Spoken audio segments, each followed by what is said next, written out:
Welcome to this week's edition of the Five Heart Podcast. Listeners, you've been lucky the last few weeks because Greg was here. Unfortunately, Greg is not here yet. He has indicated he's going to pop in and join us at some point as we record this. But nonetheless, my buddy, John Johnston, is in fact here. And we are going to have some conversation about Nebraska football and whatever else comes to our mind. John, how are things up in Minnesota right now? Oh, they're great. I have a headache that's probably 7 out of 10 right now. It's pretty strong. And you know what happened today to cause it? 30 seconds of stress. Honest to God, 30 seconds of stress triggered just a massive headache. I was at a customer site. We were having pizza in a conference room. We were all discussing how nice it was to be together again and for me to be there, because when I show up, they order pizza because I'm a special person. And we were talking about how, there was one woman I work with who said, I'm an introvert, but I realize at least getting together in the office makes me feel energized and like people are around me that I'd like to be around. And we all were kind of like happy. And then the guy I worked for at that customer site handed me his phone and said, read that. And it was an email from somebody basically saying they were going to kill one of my servers, but we could, because we hadn't responded to them about a problem with encryption. And it really pissed me off instantly. And 30 seconds, that's all it took. And my brain just went completely bonkers. And now we're talking about Nebraska football. Maybe I'll feel better. Well, I hope so. I hope we can put a smile on that grumpy old face. So we beat Fordham. Yeah, we did. We did beat Fordham. As we have to remember, it was, in fact, Fordham. And I think that, at least from my perspective, and I know we both watched the game. I actually was fortunate enough to go into the stadium. Fortunate might not be the word. I went by default. I didn't want my dad to eat a ticket. So I was there, but we know that they did not get off to a real good start. It was a slow start. I know that there were a lot of Nebraska fans that have been skeptical or, about this team, that as soon as Adrian Martinez put that ball on the ground, it was, oh, here we go again, and so not a good start. But as the game moved on, the defense early on kind of had a bend but don't break mentality. But as the game went on, they became very aggressive. And the offense looked good, in my opinion. Probably the thing that people walked away from where they were still shaking their heads was on punt return. And, once again, Cam Taylor-Britt made a bad decision, turned the ball over on a punt. That's frustrating, but he was not back on the field after that. Might have been part of the rotation on defense, but we'll see. We'll see how things go forward. So talk to me, John. Talk to me about your thoughts with, overall with the game, but, pick out a few of the things that you were really impressed with and maybe toss something in there that you think, well, we still don't have answers, or I'm not impressed with something. So whatever you'd like to. Whatever we've figured out kickoffs. We have. We have two young men that can put the ball in the end zone. Yeah, and that's not a small thing, given that we gave up 3 touchdowns on kick returns last year. Didn't one cost us a game? I think yes. Did we get? If my friend Scott starts figuring out these tiny little things, and he keeps playing teams to like within 8 points, then that means that we'll actually win more games. And then maybe this year we figure out we figured out kickoffs, and then next year we could figure out punt returns. Also, Connor Culp made some of his, he did what he was supposed to do. Marquis Step looked decent running the ball, or he looked like a guy who was going to be the starter from now on.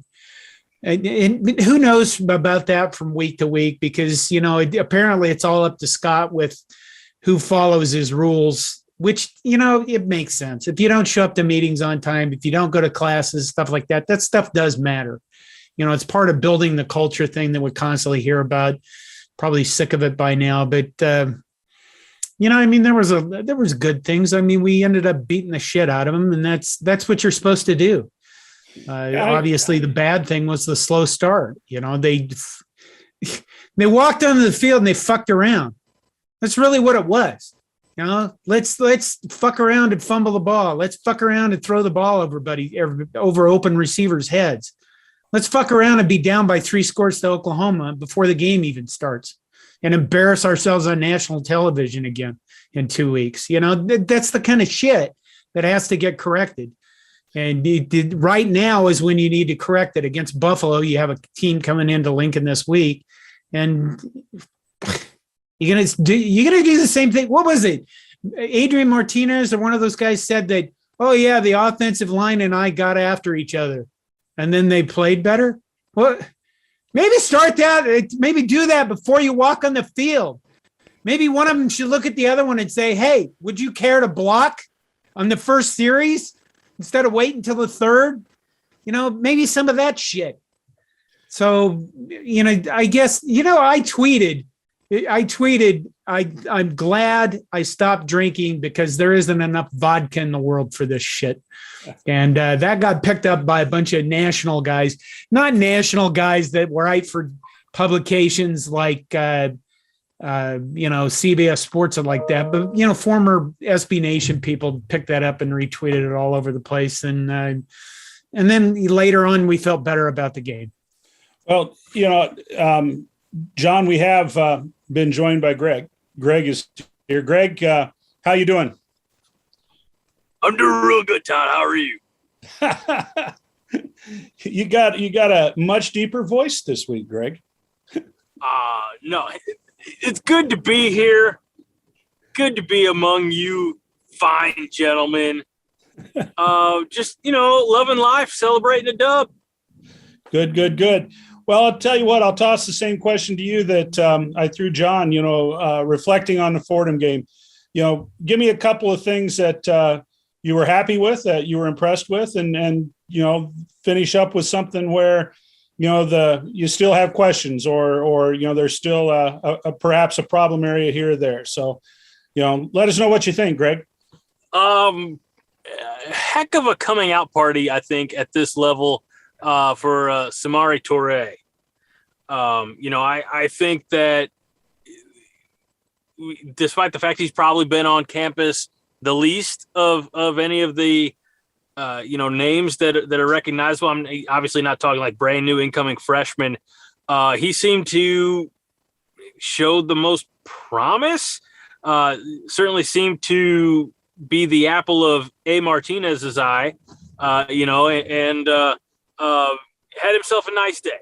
But I was happy to see Omar Manning get a few nice catches as well. You get those guys in, you're going to take a lot of the load and comfortable. You're going to take a lot of load off the running backs. We saw a tremendous amount of depth at the running back position, like our beloved founder and fearless leader said just as I came in, Marquise Stepp, did I think separate himself a little bit from the pack. I'll say this, against Fordham, I like the fact that they emptied out the running back room, and gave everybody an opportunity.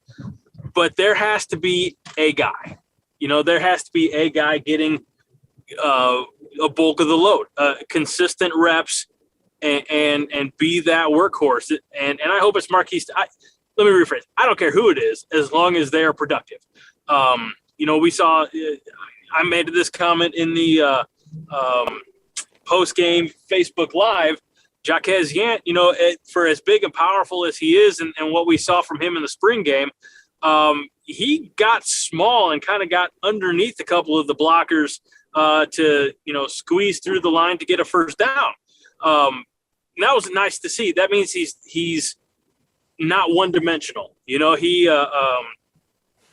knows that he can. This is going to sound weird to say, but manipulate his body to achieve the goal. So I like that moving forward. But Marquise Stepp, if he's going to be the guy that Scott Frost is going to throw out there the most, then he has to be the guy.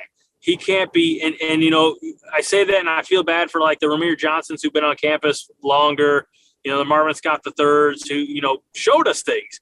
But you can't, there has to be a rhythm. And we saw that early on in that game with that fumble, or the mishandled handoff, not to sound accidentally redundant, that fortunately they recovered, but a rhythm develops, and so you have to keep that guy and have the rest of them ready to go, situationally or in case of an injury, something like that. So I like that. One of the things that impressed me was from the Fordham side, and that was that I'm going to get the name wrong, but I'm going to call him Greg. Feels like it's a safe bet, who had 31 tackles. I mean, that's impressive. And, he showed out and it sucks that it was at our expense. But again, like I said in the postgame, is 31 tackles. And maybe he's not a senior, or maybe he's a senior, or maybe he could be a grad transfer, but elevate, his shine a little bit. But that's a guy, he had the motor that he's going to be playing on Sundays. So that's, another impressive thing that, is not necessarily at Nebraska's favor. Something that I'm not impressed with is punt returns, particularly with and look, we love him, Cam Taylor-Britt. We love his energy defensively, but something's going on with him right now. There's a disconnect in special teams. So if he's not out there, I'm all for it until, and I don't think he needs to be out there. You have a lot of playmakers that you could put out on punt return to handle that duty. You don't need to take your, draft pick shutdown corner and throw him on punt return. I think that's unnecessary. I think it's excessive use of the guy.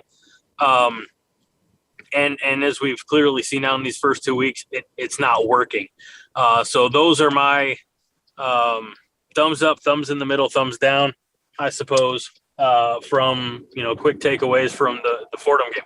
Hell, I'm thrilled with the fact that we won by 45 points. And I'm thrilled with the fact that after Fordham tied the game, there in the first quarter, they didn't score again. Those are big takeaways that, the competition's going to be bumped up a little bit. Buffalo's going to be better than Fordham. Let's just face it right there. These are stepping stones. And then we've got a big one in 2 weeks against Oklahoma, or 2 weeks from Fordham anyway. So stepping stones. We can officially say now, that it's been 3+ quarters since Nebraska defense gave up a touchdown. That's nice. I haven't been able to say that in a while. Yeah. Like shit. Well, I tell you what, I think, as I reflect a little bit, and, you guys have hit on, some of the same things that I would have talked about. One thing I do want to say, I think a lot of people are frustrated with the offensive line because, going into this season, someone, whoever they were building up this offensive line. And I think that we have to have a real reality check when you look at, the 5 young men that are starting on this offensive line.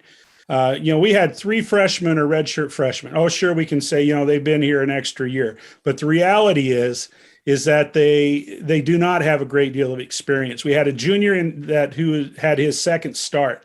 And then we've got Cam Jurgens sitting there in the middle that, has started quite a few games. But overall, this offensive line still needs some time to work together as a unit. Offensive lines have to work together as a unit. And, hopefully they mature and they come along. And they're going to have to. I mean, they simply have to. That is the offensive line that we're going to have. Coach Frost has stated that he wants to establish the running game, so they're going to have to step up. But, for people to start throwing rocks and slinging arrows at these guys, you still have to remember that it's a pretty young unit. I'd also say, you're going to call them kids too, Todd? Is that what no, you're I'm not going to call them kids. The other thing that I'll say is Oliver Martin, if he's healthy this week, he'll in all likelihood be back to take punts. And, I'm excited after watching the team this week, when you can get that view in the stadium and really, see the big picture and receivers running routes. I'm just almost giddy thinking what it might be like with Omar Manning, with Toure out there, and Oliver Martin. I mean, holy smokes. Those guys could create a lot of mismatches, and assuming that Martinez has time to throw the ball and can make decisions, it could be crazy. Oh my God! He has time. He has time. I want to touch on that. Listen, we're not seeing Gabe Ervin on the field because if you go back to the Illinois game and watch him, he doesn't pick up pass protection for shit. He's probably decent at running the ball, but he's not very good at picking up pass protection. So we're probably not going to see Gabe Ervin until he gets more experience at figuring out which guy you're actually supposed to block when he's blitzing your quarterback. Secondly, Adrian Martinez has plenty of time to throw the fucking ball. He stands around looking like he's waiting for a bus, for God's sake. So I'd make that argument. I stand corrected. You are right, John. He isn't making very quick decisions. 3, Cam Taylor-Britt's on the field because he wants to make a play. Yeah. He's just he has not had good balls punted to him, and he's decided to try to make plays on really shitty, decisions. He hasn't had a ball punted to him where he can make a move, make a play. That's what he wants to do. I don't fault the guy. But that doesn't excuse the mistakes, John. I get that. That's selfish. And, you want your playmakers out there. I agree 100%. And do I think Cam Taylor-Britt can take a punt to the house? Absolutely. So maybe when the visiting team is punting from their 5 or their 10 or their 15, put Cam Taylor-Britt in there, but don't put him in situations where it could damage, the offense. Greg, you know what the most impressive play of that game was? Tell me. Nobody's going to guess. Nobody's going to guess. No, because I never guess right, John.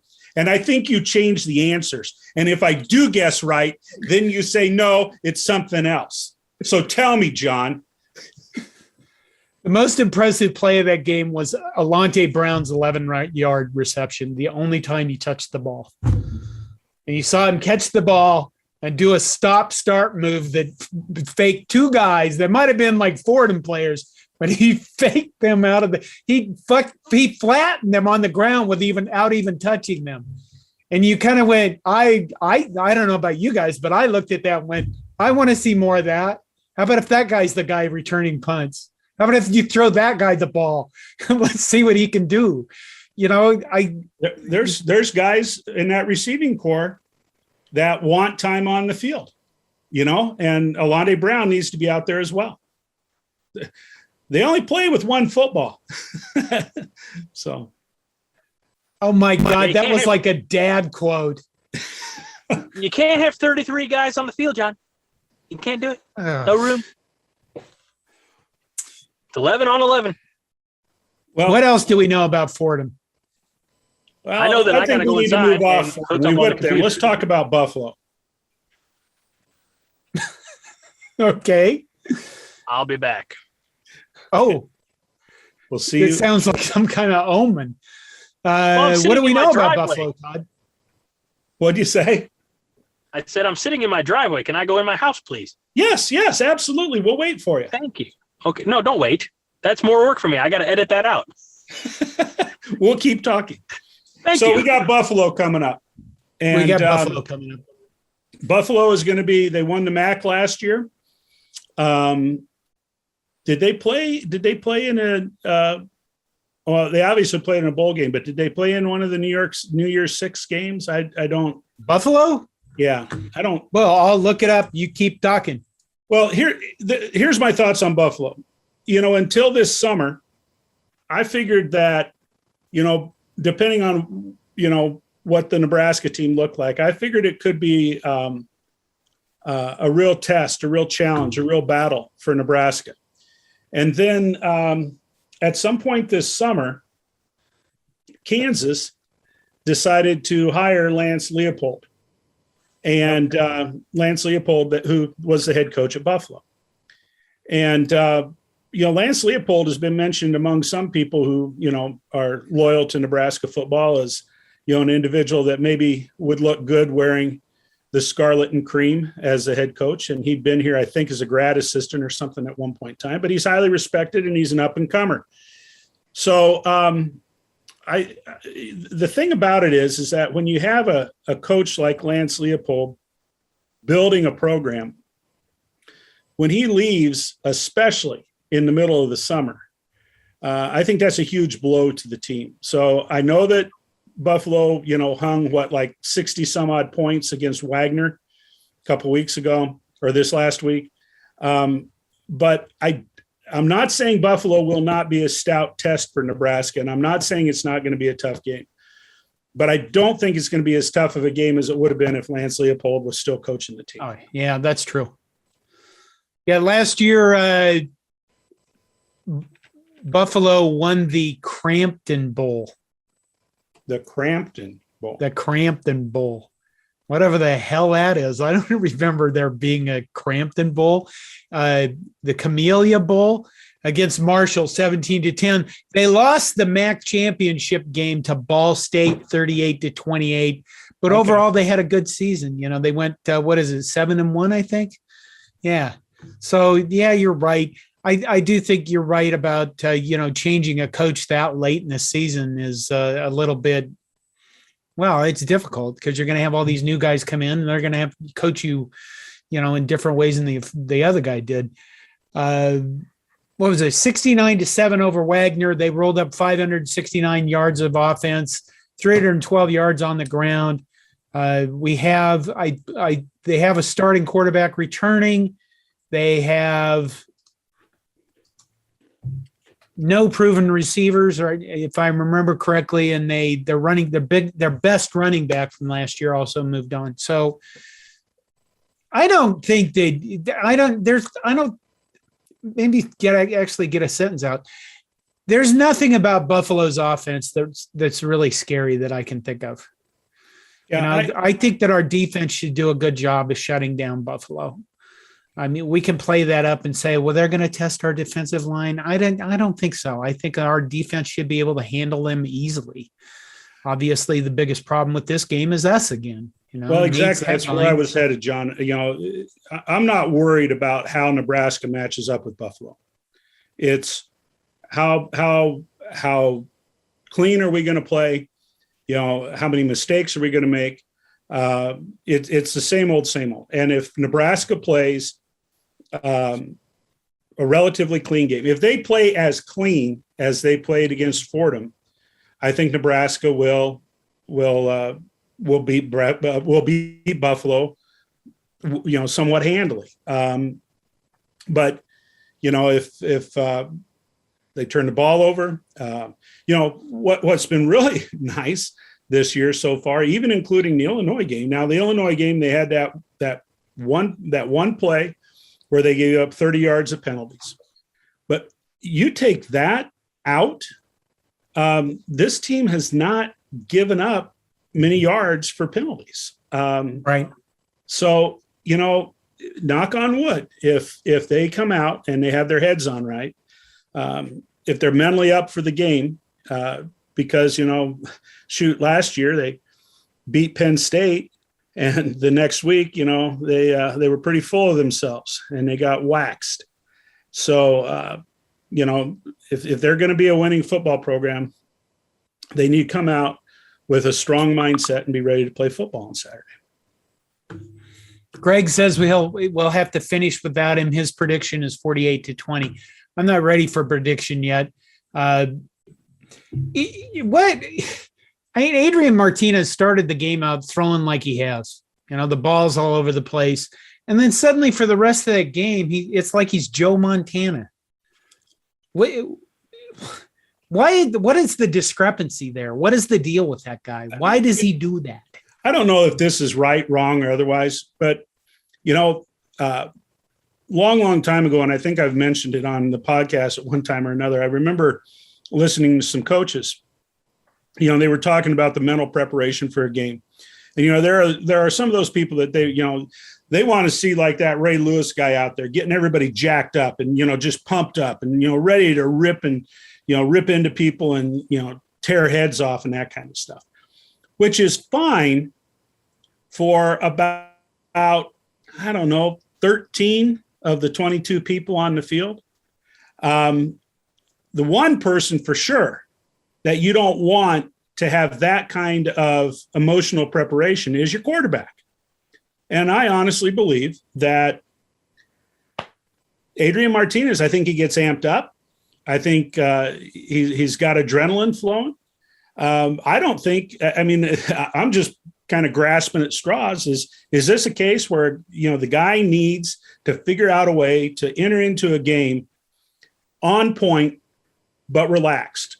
Because in that Illinois game, when he's throwing passes all over the place, I think that probably has more to do with the fact that he's just so amped up than it does anything else. Now, people will argue there's some mechanics errors, but you're right. He comes out and the first few passes, well, who the hell were you throwing that to? But man, when he got in a groove, you could see this all unfold. Omar Manning can get open. He can get open. Xavier Betts can get open. And it seems like when Martinez is in the flow of the game, he puts the ball right on the spot. He finished 17 of 23 for 254 yards and 1 touchdown through the air.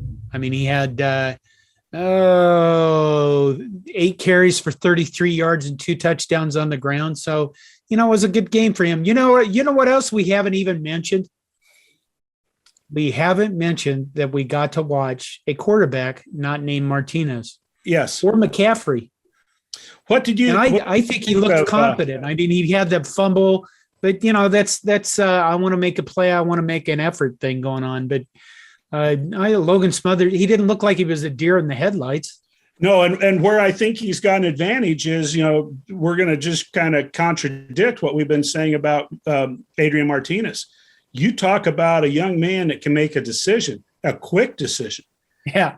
He sees the field and he boom, he sets his feet and he's ready to throw.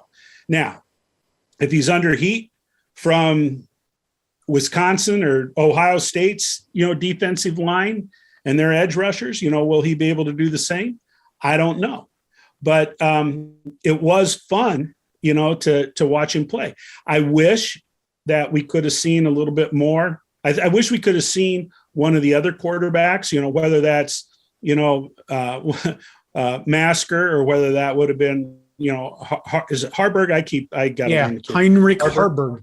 One of those two guys. It would have been nice to have seen one of those two guys. If by chance Nebraska can get up, comfortably and towards the end of the fourth quarter this week, and I'm not counting on that, but if that were to happen, rather than put Smothers in to, run a series or two, maybe put one of those other guys in just to, get their feet wet.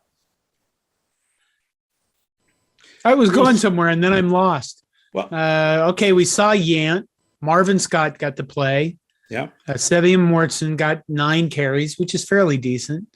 I think Sevian Morrison in the long run, Sevian Morrison is going to be their best running back. I think he's got the combination of shiftiness and power. And he can move. He moves well laterally.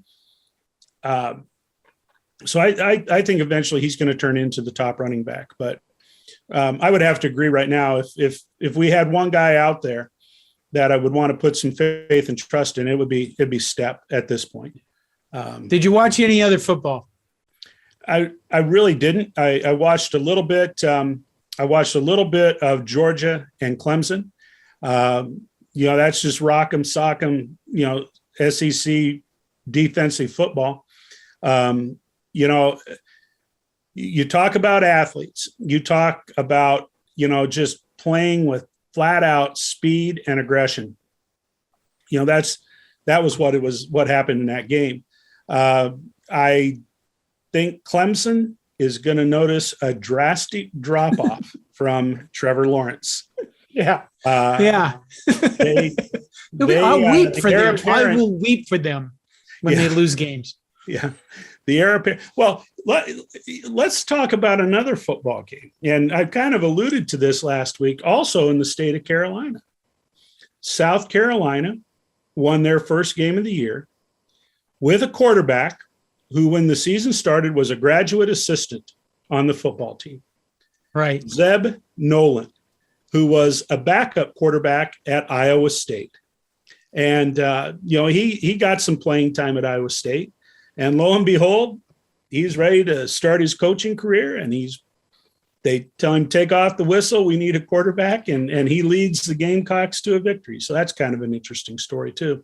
What did you watch, John? What else did you see this weekend that you'd like to? I watched a lot of football because I watch a lot of football. Penn State, Wisconsin.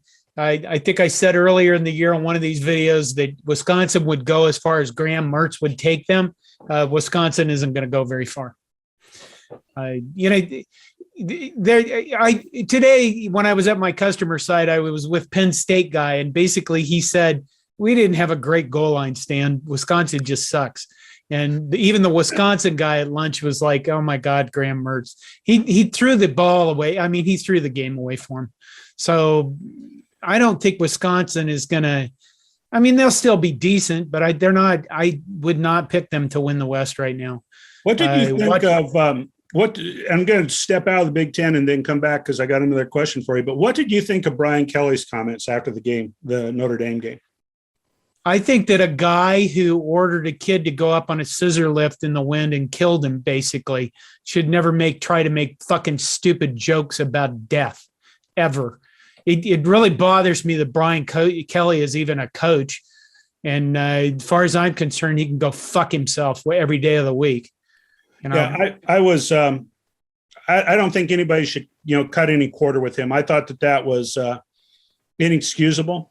Whether he's trying to imitate John McKay or right. McKay, it fell flat, but it should never have been said. And not him. No, somebody else could make that joke, and it's okay, but not that fuckhead. Yeah, I thought that was definitely an incredible poor taste. I did not watch any of that game, but oh my God, it was an excellent game. Mackenzie Milton apparently, kind of looked like the Mackenzie Milton of old, which it's fun, like you, I was not much of an NFL fan until last year because that's basically what we had. And I thought the greatest story in football that I've kind of experienced in the last maybe 20 years was Alex Smith, coming back last year after and watching those documentaries about what he went through, damn near lost his leg. But those kinds of stories are really heartwarming to me. And, to see a young man who was so exciting at UCF and then, moves on up to Tallahassee and engineers a drive to tie the ball game up. To me, that's what I love about college football, to see things right. Like that. There were two things about that game. Number one, Florida State has had an offensive line that hasn't been able to block for years. And I know as a Nebraska fan, you're listening to that comment and you say, well, ours hasn't either. No, ours has been able to at least not get people killed. Florida State has had excellent recruits on their offensive line for the past 5 or 6 years. And they literally, that game was the first time they scored over 14 points in a game in 3 years. 2 years, wow. A very long time. That's how bad they've been. So you saw a Florida State team that might be getting its shit together, which I know that you're probably thinking, well, I hate Florida State from fucking years ago in the 90s and the 80s, and we had to play them in the Orange Bowl and blah, blah, blah. You know what? You want a good Florida State team. You want a good Florida State team because I'm tired of watching a good Clemson team. There you go. Well, wait, the other story in that game is this. It wasn't Mackenzie Milton. It was Mackenzie Milton's mom, because they showed the Miltons in the stands, and you could see his mother every time after a play that she looked like she was about ready to die. And I can't imagine what it was like for her to watch her son be laying on a field and having everybody around him, and then have a cart come out and pick him up and watch him go through all the surgeries and all the things that he's gone through. And then once again, watch him walk out into a football field. And every time he dropped back the pass, and one time he ran, and you're thinking, oh, dear God, please do not let him get destroyed again.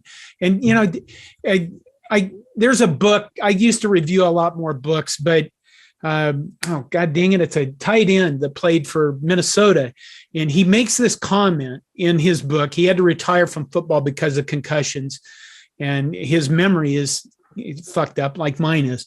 But he makes this comment in the book that he's laying on the field and the announcers are talking about him having a very serious injury. And then they cut to commercial. And what he thinks about that moment is, my mom is watching me lay on this field. And the announcers are saying, he has a very, very serious injury. Here's a commercial, so we don't think about that part of sports at all. But for her, when they cut to her, you could just tell she was like dying inside with every play. Yeah. But, it was a good game. It was an excellent game for, what was it, Monday night? It was Florida State played really well. I wish they would have won and beat them motherfuckers from Notre Dame, but they didn't. Yeah. Well, I want to take a step back real quick to the Big Ten. The other little bit of football that I watched was Iowa. Iowa looked pretty good. Yeah, they did. And they did, fuckers. I did not expect Iowa. I did not expect Iowa to look that good at this point in the season. Well, Michael Penix, you watched the game, Michael Penix played like an Indiana quarterback of yore. He played like that last year, didn't he? Well, we had a good year. Fuck it. We can have another good year in another 20 years or 30 years, It was terrible. The Indiana was god awful. But yeah, you're right. Because Spencer Petras threw the ball well, threw the ball decently. Tyler Goodson's a good back. So, which that kind of tees up, and, we'll kind of wrap up some of this football conversation. I want to talk Nebraska athletics for just a couple minutes in other areas, but just across the river, Cyhawk series this week. It's called El Assico. El Assico, yeah. Yes. Iowa State dropped a couple of spots in the rankings because of their struggles with Northern Iowa, which every year when they play Northern Iowa, they struggle. And Iowa has been lucky to get out alive after playing Northern Iowa. But that game is in Ames at Jack Trice. And game day is once again, for the second time in history, is going to camp out on the south side of the stadium. And so crazy Iowans will have their opportunity to bask in all their glory. Just throwing it off the cuff, John, Cyclones, Hawkeyes, you got a thought on who may walk out carrying the hardware after that game? Well, it's going to be Nebraska's next head coach, Mad Camel. Well, I'll tell you what, I where my loyalties lie. I really hope the Cyclones can win, but I think now it's going to be a better game after Iowa's showing last week than a lot of people have predicted. This could be a real knockdown, drag out. They're both ranked, right? Yeah, they're both ranked in the top 10, I think. Yeah. So that makes it a big game. Let's move on real quick. Just want to say a couple things. Nebraska Creighton volleyball last night. Did you have a chance to catch that, John? Yeah. I thought we were going to have a game, and what we got was us beating the shit out of Creighton.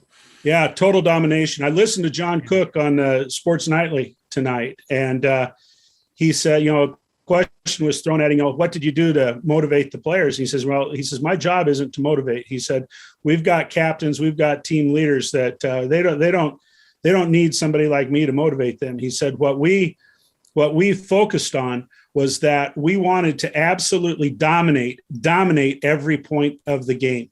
And so every point, I challenged the team to get their heads in that mindset where we're going to dominate this point. We're going to dominate this point. And lo and behold, I tell you what, I'm not the volleyball expert. I've learned a lot about the game. It's been a lot of fun watching Nebraska. But I was listening a little bit to John Baylor, and I'll tell you what, for any of you folks listening, you want a treat, you need to listen to John Baylor and Lauren Cook West broadcast Husker volleyball on the radio. John Baylor, there will be times when you will have such a hard belly laugh, you will hurt. I mean, he is the perfect guy to call a volleyball match. He calls it like it's a prize fight, to be quite honest. He does. It's bizarre. It's just really amazing. Weird. But anyway, but after game one, I was listening to it driving back to Lincoln. And after game one, Lauren Cook West commented about how incredibly dynamic and strong the backcourt was. And she said, we have never had a backcourt anywhere as good as what Nebraska is putting out there this year. And when you have a backcourt that can keep balls alive, that can, dig balls and make passes. There was even one situation in that game last night where, in essence, Lexi Rodriguez set the ball to Mackenzie Knuckles in the backcourt, and she had a kill off of the thing. So that's exciting, and I'm really happy. And they play Utah, a ranked team, this weekend, and then they go out to Stanford. So Nebraska, I'll tell you what's really, really scary is that they aren't even playing well yet as a team. Right. This is a team that could be very, very dangerous at the end of the year. I'm not the college basketball fan, but the schedules were released for Big Ten schedules for both men's and women's basketball this week. I think some of the people on coordination that follow the sport are pretty content with the schedule that Nebraska has. And it sounds to me, Kent Pavelka was on Twitter, and Kent Pavelka is saying, oh my goodness. He said he watched a practice and he is truly excited about the men's basketball team. We're going to have to learn all these names. Kushiro Mifune. I tell you what, John, you guys can learn all the names. I'll sit here and nod my head and throw questions your ways. I'll be responsible for helping Dylan out with the mat. All right. Okay. So and speaking of that, just a reminder to folks, the World Team Trials are in Lincoln at Pinnacle Bank Arena this weekend on Saturday and Sunday. I think there are 6 Cornhusker wrestlers competing in this. Jordan Burroughs obviously is the headliner, but James Green's also competing. Tyler Berger's competing. Former football player Matt Farmer, who finished his athletic career wrestling at Concordia out in Seward, he's wrestling in the Greco tournament. So, and there's a couple others, and I'm just not remembering who they are, but Nebraska will be well represented on the mat. And most important, and saving the very, very best for last, what happened earlier this week, John, that has many, many Nebraskans truly excited about athletics in our state? What sport started practice this week? Baseball. And for the first time in 10 years, Mojo Hagee was not out on the field.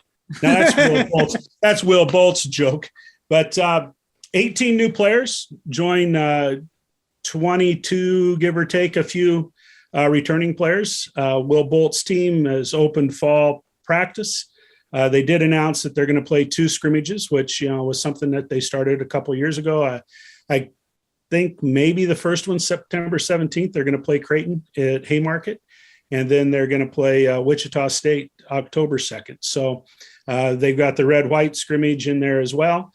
Lot of competition for many positions. The entire outfield will most likely be replaced, and it will be interesting to see how the Cornhuskers come out baseball-wise this fall. So there was other news about baseball. Fill me in. Baseball America ranked our 2021 recruiting class as number 21st in the country, the second highest class we've ever had. That's great. Will Bolt has the program ascending, which is really exciting. Now, I haven't seen Nebraska's baseball schedule. I have seen Iowa's, and I guess actually, John, I shared that with you, and I kind of mocked it a little bit, saying they're playing Division III schools and they're playing Division II schools, that have no baseball, reputation at all. They're playing Nebraska, aren't they? I think so. Yeah, they are. They're Division III, right? Yeah, Loris. That's where my daughter graduated. Yeah. Loris. Yeah, they're playing Loris College, a Division III school. Never mind, if they really wanted to play teams down, they got the Division II national runners up within driving distance down at Warrensburg, Missouri, central Missouri.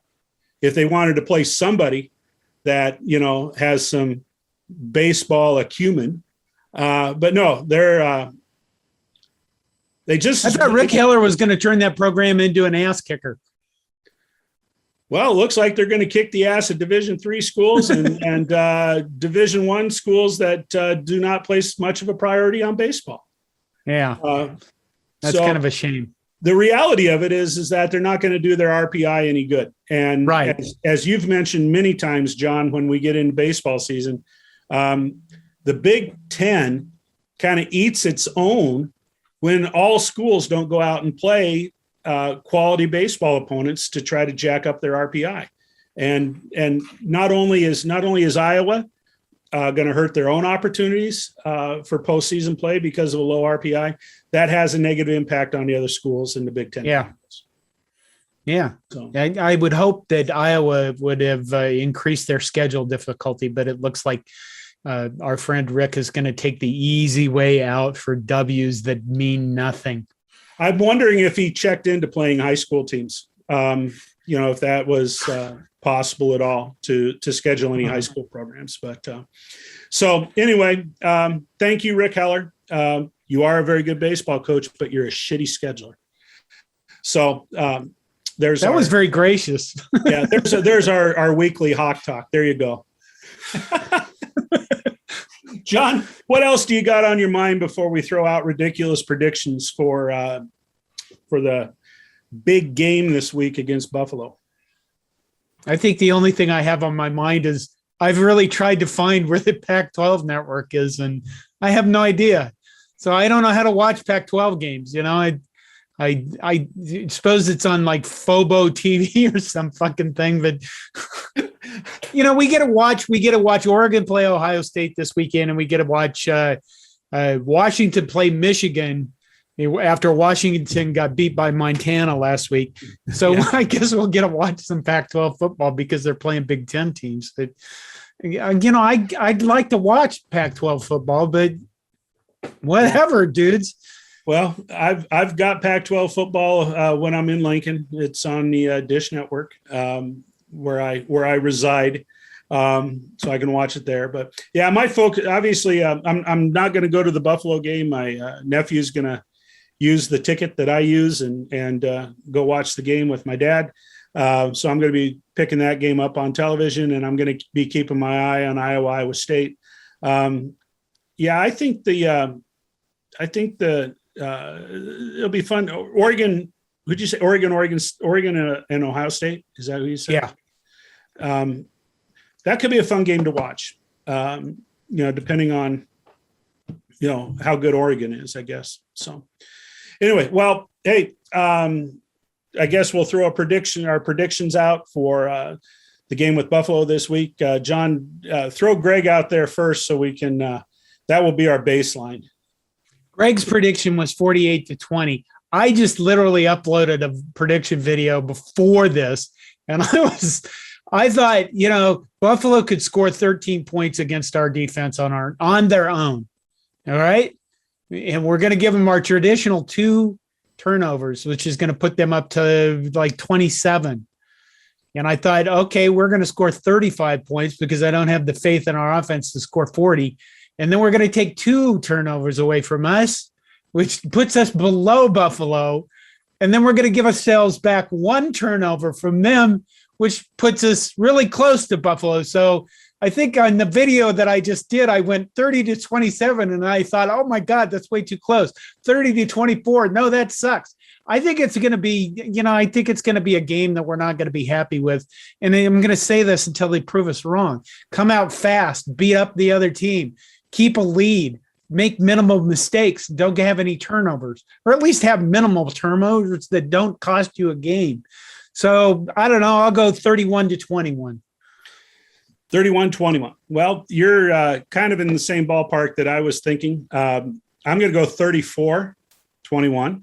I don't have any rationale for that other than the fact that I think Nebraska's defense is going to play solid.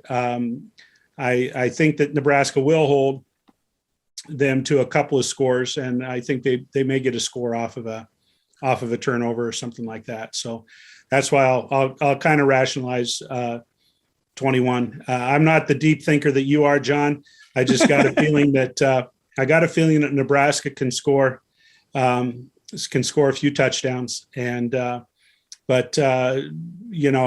releasing a depth chart, so it's like they got it figured out. Yeah, well, Nebraskans have breathed a sigh of relief because now there is a depth chart. So the black shirts were handed out prior to the start of the season. Check that off. Depth chart was released. Check that off. Attendance streak is still in play. Check that off. So are there any other things that Nebraska fans should be really, really happy? Those things most important to them have already been taken care of this year. Well, we don't have a fullback. And I heard that next year we're going to eliminate the tight end position. We should probably end now. I think we should probably end. Ladies and gentlemen, boys and girls, this has been the Five Heart Podcast, where five hearts are all the heart you need. We thank you very much for joining us this evening.